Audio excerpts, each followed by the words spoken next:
प्रतिष्ठित अंग्रेजी अखबार टाइम्स ऑफ इंडिया उसको पश्चिम बंगाल में हुई हिंसा पर गलत रिपोर्ट छापने के लिए कोलकाता हाईकोर्ट के एएसजी यानी एडिशनल सॉलिसिटर जनरल ने फटकार लगाई है।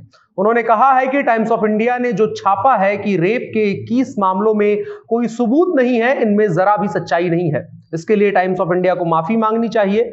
4 जनवरी को टाइम्स ऑफ इंडिया में खबर प्रकाशित हुई थी जिसका शीर्षक था पश्चिम बंगाल में चुनाव के बाद हिंसा, बलात्कार और बलात्कार के प्रयास के एनएचआरसी द्वारा बताए गए 21 मामलों के कोई सबूत नहीं। और इस बयान के लिए टाइम्स ऑफ इंडिया ने सीबीआई को आधार बनाया था। टाइम्स ऑफ इंडिया की इस खबर में बताया गया था कि कोलकाता हाईकोर्ट में सीबीआई ने ये बातें कही हैं।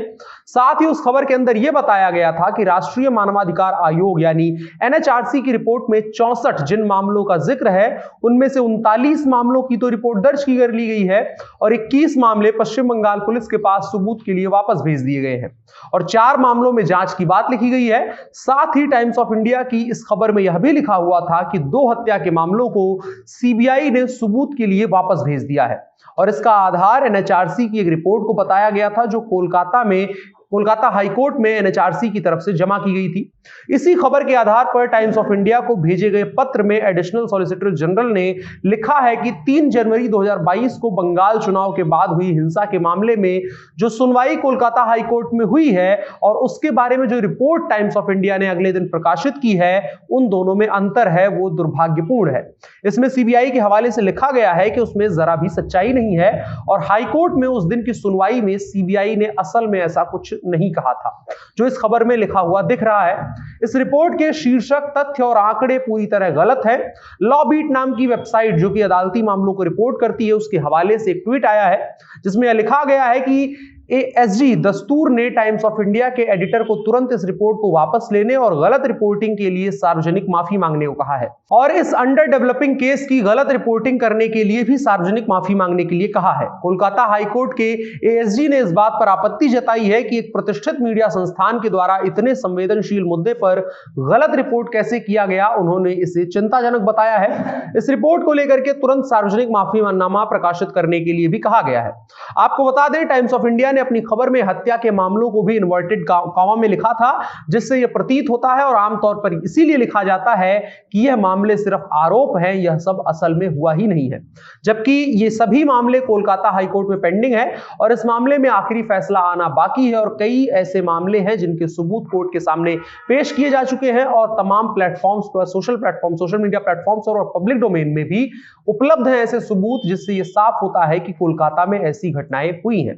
आपको बता दें, पश्चिम बंगाल में विधानसभा चुनाव के आसपास मई के पहले हफ्ते में हिंसा का स्तर बेतहाशा बढ़ गया था और एक पार्टी विशेष के कार्यकर्ताओं को जम करके निशाना बनाया जा रहा था और उस वक्त सत्ताधारी तृणमूल कांग्रेस के ऊपर हिंसा के आरोप लगे थे, जिसकी वजह से पश्चिम बंगाल में बड़ी संख्या में पलायन की खबरें आई थी और कई लोगों के बेघर होने की भी रिपोर्टें प्रकाशित हुई थी। 8 चरणों में हुए चुनावों का रिपोर्ट 2 मई को घोषित हुआ। तृणमूल कांग्रेस की शानदार जीत के बाद बलात्कार और हत्या के आरोप बेतहाशा सामने आए थे। एनएचआरसी और राष्ट्रीय महिला आयोग सहित अधिकारों के लिए काम करने वाली कई निकायों ने जांच के लिए अलग अलग टीमें भेजी थी। इन टीमों पर भी तृणमूल ने कई बार आरोप लगाया कि वो निकाय जो है वो बने हैं वो भाजपा की टीम है, ना कि कोई स्वतंत्र निकाय। आपको बता दें, 7 सदस्यीय एनएचआरसी की समिति ने दावा किया था कि लगभग 5000 पीड़ितों में से जुड़ी हुई लगभग 1650 ही शिकायतें मिली हैं।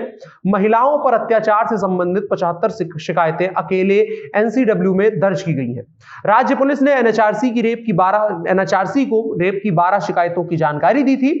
इन तमाम चीजों को सुनने के बाद और इन तमाम मामलों के बाद मुख्य न्यायाधीश प्रकाश श्रीवास्तव और न्यायमूर्ति केसांग डोमा भूटिया की खंडपीठ इस मामले की सुनवाई अगली 24 जनवरी को फिर से करेगी। इस मामले की सुनवाई और इसमें जो एडिशनल सॉलिसिटर जनरल का बयान है और जो पत्र लिखा गया है वो काफी महत्वपूर्ण हो जाता है एक ऐसे समय में जब कोर्ट में कोई मामला अंडर डेवलपिंग हो और उसको लेकर के खबरें तथ्यात्मक रूप से गलत और उसे लाक्षणिक रूप से गलत बताते हुए ऐसी खबरें और रिपोर्टें प्रकाशित की जाए। देखने वाली बात होगी टाइम्स ऑफ इंडिया का क्या स्टैंड होता है इसको लेकर के।